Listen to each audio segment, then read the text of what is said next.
Welcome everyone to another exciting episode of the CanBind podcast. I'm your host for today, Dr. Fabiano Gomes, and today we have a truly special guest joining us. Please join me in welcoming Dr. Susan Rotzinger, the esteemed program manager of CanBind. Dr. Rotzinger is not only an assistant professor in the Department of Psychiatry at the University of Toronto, but she has also been a driving force behind CanBind since its very inception. For those of you who may not be familiar with CanBind, it's a national program of research and learning that is dedicated to improving depression care for all Canadians. With a bold mission to deliver fast and effective care to individuals living with depression, CanBind has been at the forefront of innovative research methods and collaborative efforts over the past 10 years.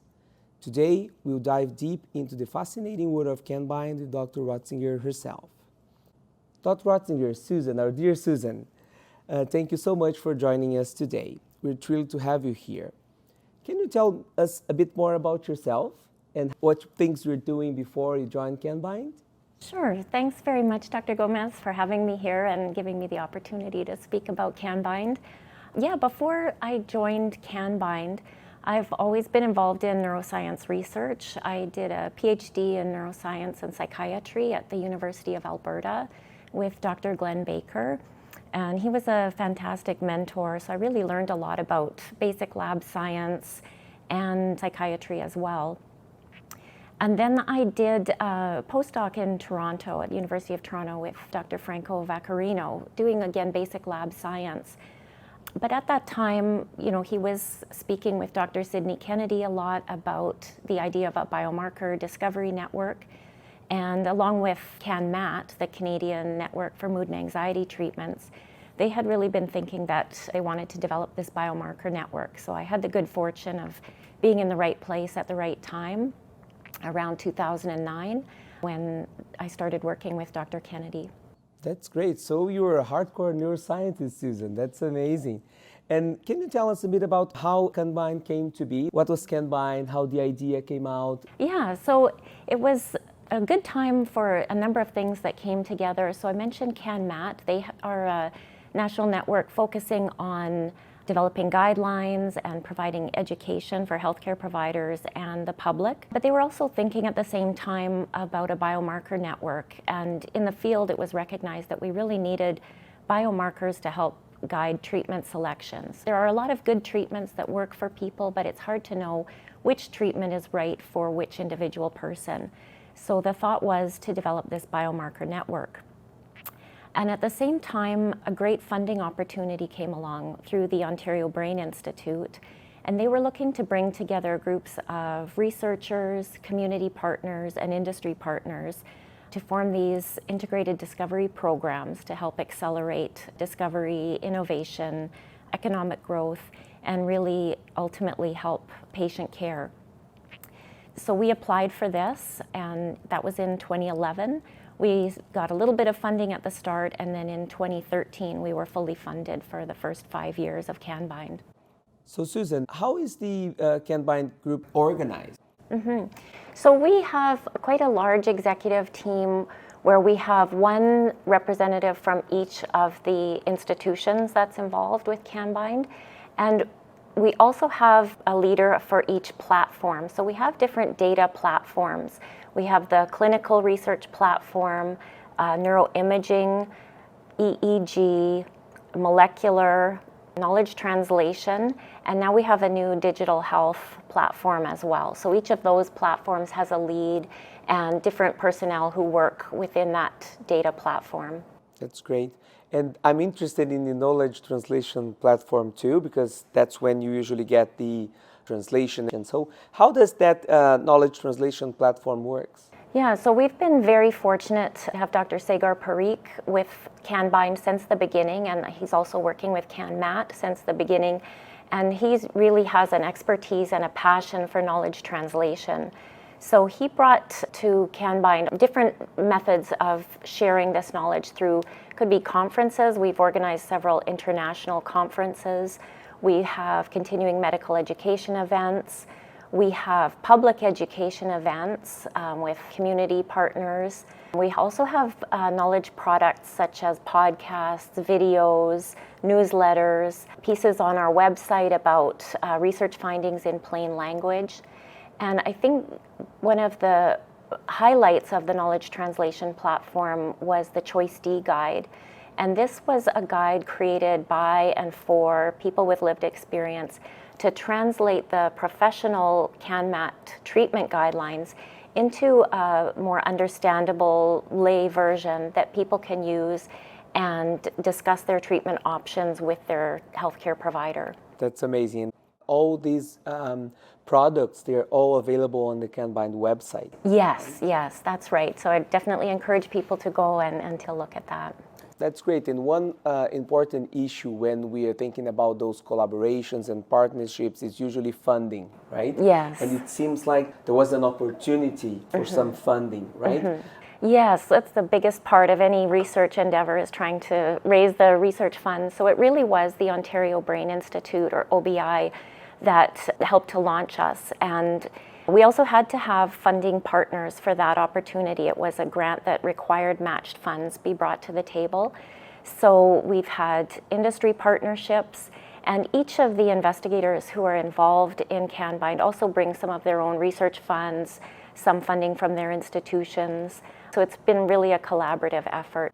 So it seems like you have different sorts of funding, right? Do you remember on the top of your head the funders of CanBind? Yeah, definitely. So we've been supported quite generously by Canadian Institutes of Health Research, so CIHR, a number of different grants over the years to different investigators as part of our team, and Brain Canada, Ontario Mental Health Fund, and the Ontario Research Fund for Research Excellence also funded us. It's quite broad, really interesting. To have like public funding, right, together with the institutions themselves and the researchers, and also industry. By industry, you mean like pharmaceutical companies?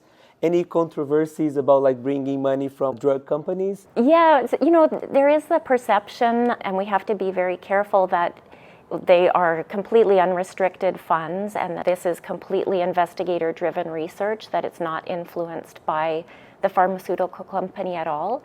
But really, like I mentioned, it was part of our funding requirement that we brought this extra funding in.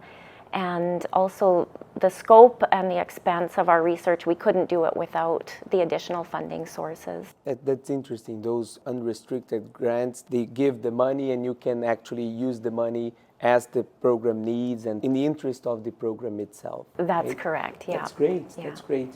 So Susan, and how was your initial involvement with the program? I mean, dealing with all those big shot researchers in the mood disorders field, how did you start working with them? They're a great collaborative group of people, and it was a lot of fun. Everyone had the same vision and the same goal, and they really bought into the idea. It was truly Dr. Kennedy who was the driving force behind it. But we all had the same idea and vision, and it was, weekly conference calls, lots of meetings, lots of discussions. And how were the first programs and the first projects? What were you doing first? So the first step was to develop a standardized data collection platform. So to really get all of the neuroimaging protocols standardized across the country, all of the clinical protocols, and to decide, which data would we collect, which scales were we most interested in. So we had a lot of discussions about that. And then our first major study was we called CanBind 1, and that was 16-week treatment trial. So it started with kind of one project that had like a unique portfolio of different biomarkers. They treated patients with a specific treatment, trying to understand what would be the predictors of like response and non-response. That's quite innovative, right? And at least if we think about like 10 years ago, this is really interesting. Do you have your own opinion about what makes CanBind truly unique? Yeah, I think one thing is definitely the network, the friendships, the trust that the researchers have for each other, and that has been critical to making it through some of the more difficult moments and long trials and other things. It's the friendship and the trust that the group of researchers have. And I think on a research perspective, it is the breadth and depth of measures that we're collecting. It is quite unusual to be able to collect all of these different types of biomarker data in one study. That's really, truly inspiring. And apart from this pivotal study with the treatment, there have been a lot of other even trials, right, within the CanBind. And I'm familiar that the group is also working about summarizing the findings. But there are other findings that you would like to highlight for the past 10 years of CanBind? Yeah, I think one thing that we'd like to highlight is that we, as part of being funded by the Ontario Brain Institute, we make our data available to other researchers. So that can be accessed once we have cleaned the data, analyzed the data ourselves. We do make it available for others to apply for and work with, and I think that's quite important. And the other thing is our knowledge translation program is very unique, and we've been providing healthcare provider information and public information to try to help people understand their own treatment options, what is depression, and what might be the best treatment option for an individual. That's great, and it's really inspiring to hear about the impact, right? Because what you're talking is about how we can translate findings that usually are presented on conferences, published on manuscripts. Sometimes we do have one talk or another, but how can we translate that into change in practice and eventually, of course, with the goal of improving patient care. So that's really inspiring. And if we think about, as an organization, Susan, how has CanBind evolved over the past decade? What has been some of the biggest challenges you faced along the way? Because you started with that funding to maybe fund some projects, and it seems like it's evolved and changed quite a bit. Yes, yeah, it has evolved. We started from no network whatsoever and no funding, and we were proposing this idea to funding agencies, and really people doubted the feasibility. They questioned whether we could do it. So I feel like that's been our major accomplishment. We've not only done it, but now we've got data over 1,000 participants in our database, and we're moving into, the next 10 years. So I feel like we've evolved from trying to prove that we could do it to now really trying to test some of the biomarkers that we found in the first phase of funding, and we're really at a point now where we can do that. It's probably only possible with these collaborations, right? And I'm sure that's quite a complicated topic sometimes to navigate. Can you tell us a bit more about how you navigate the collaborations, kind of having a way of everybody that it's on board, it's kind of satisfied with whatever results they have? Sure, yeah. So one of the difficulties of the collaborations is sort of the administrative aspect, the contracts, the agreements. Those are the things that can slow things down or make it more difficult to move along as quickly as we'd like to, but we must, have all of the proper documents in place. But on a scientific perspective, I think we've got a good group with healthy debates, so we can talk about different ideas and bounce things back and forth. We meet very regularly, at least twice a month. All of the executive team gets together, and we talk about any of the research issues. So there haven't been any major conflicts, thank goodness, along the way. We've been able to just work it out. That's great. So no problems dealing with all these high-profile, high-achiever researchers. It's been okay for you then, Susan? Yes, yeah. And it probably caused a lot of your personality, really. You have a nice temperament. It seems like someone that can navigate these issues quite well. It's really interesting, actually, and I would like to emphasize the power of collaboration. And it seems like that's what CanBind is there for. Another interesting part of CanBind is that it's not only a network of the researchers, but there's also a lot of patient, families, all the stakeholders are involved. And even if we think about policy making with the OBI and all the funding from the government. Oh, definitely, yes. It's wonderful to have the Community Advisory Committee, and we meet with them 6 times a year. We have researchers join the conversation so we can really hear what their concerns are. And we can also bring ideas to our Community Advisory Committee to ask them what do they think. We have 2 Community Advisory Committee members sitting on our executive for CanBind, so they're at every executive meeting. So we can consult with them, ask what they think. When one of these conflicts does arise, when we're debating different sides of an issue, we always turn to the Community Advisory Committee as well to say, what do you think? We used to be able to have a Friends and Family Day in person prior to the pandemic, which was a wonderful opportunity to present the research findings to our community And we hope to bring those back again now that we're back to in-person events. And we also used to have annual workshops where we would bring together all the stakeholders, the industry partners, the community partners, the researchers. And those were 2-day conferences, which were, again, a great opportunity to share ideas and talk with our stakeholders. That's really unique, and we can say that it's now it's becoming a tendency, right? Mm-hmm. To all big groups and all big studies, they do bring people with lived experience, their families, to try to have some input, to get some input, and sometimes they become true collaborators. And it seems like at Canbind, that's what happens, right? Mm-hmm. And it's likely an integral part for this successful recipe that it's Canbind. Can you tell us a bit more, Susan, about the rewarding aspects of your role here at Canbind? Because I can see that you're quite excited and speak about it with a lot of enthusiasm too. What are your personal rewards from working with Canbind?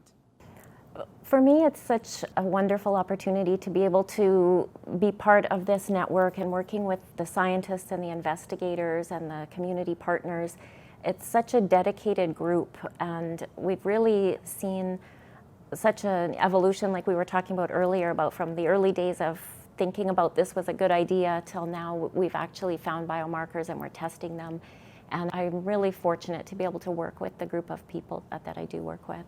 And it's great, and it seems like you are able to continue to work on your career as a neuroscientist, right? But mm-hmm. also with this administrative role, this really important role of getting things done. Yeah. So it seems like it's kind of your lab here about the Canbind group, right? Yeah. And do you have any advice, Susan, for researchers, maybe clinicians that are looking to pursue this career in depression research and care? Do you have any tips for them?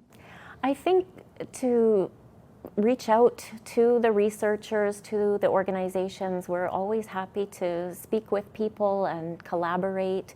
And we have some amazing, even international collaborations that we're working on now. And we're growing, we're in a new phase. So I'd say people should not be afraid to reach out and make a connection with us. And Susan, we talked about a bit of the opportunities and the advice you gave for young researchers and the Canbind community. Opportunities maybe for people that are living with depression and they're interested in participating in studies. Do you have open studies at this time? Yes, we do have some studies that we're recruiting for currently, and people can find out more information about them from our website. That's great. And Canbind has a really good website and also a newsletter, right? So people can sign up to kind of get the information they need about the network and also know the clinicians and the researchers that are working. So I think there are great opportunities too. So can you give us a sneak peek of what's coming for the next decade or maybe for the next few years of Canbind? Sure, yes. It was very exciting. As I mentioned, our new director of Canbind, the leader, Dr. Benicio Frey, and he has brought in a lot of new ideas, and we have a new funding opportunity right now through Brain Canada that we've been awarded. So we're really moving away from the smaller projects toward a larger platform, this master clinical trial platform idea, where we can enroll more participants and share the data more widely with other groups and collect biomarker data from different projects that are ongoing. So it's really trying to expand this database of biomarker information and participants, and being able to link participants. If people are interested in participating in research, we can link them with studies that are appropriate for them. That can truly be a game changer, right, in the field of depression research, especially with biomarkers, having such an impressive network of really brilliant and high-profile researchers. That's amazing. So, Dr. Rotzinger, thank you so much for joining us today and providing us with such invaluable insights into the incredible work that Canbind has done in the past few decades. It was really an absolute pleasure having you here today. Thank you very much. It was my pleasure. And to all our listeners out there, thank you for tuning in to this episode of the Canbind podcast. Stay curious and stay engaged. Thank you.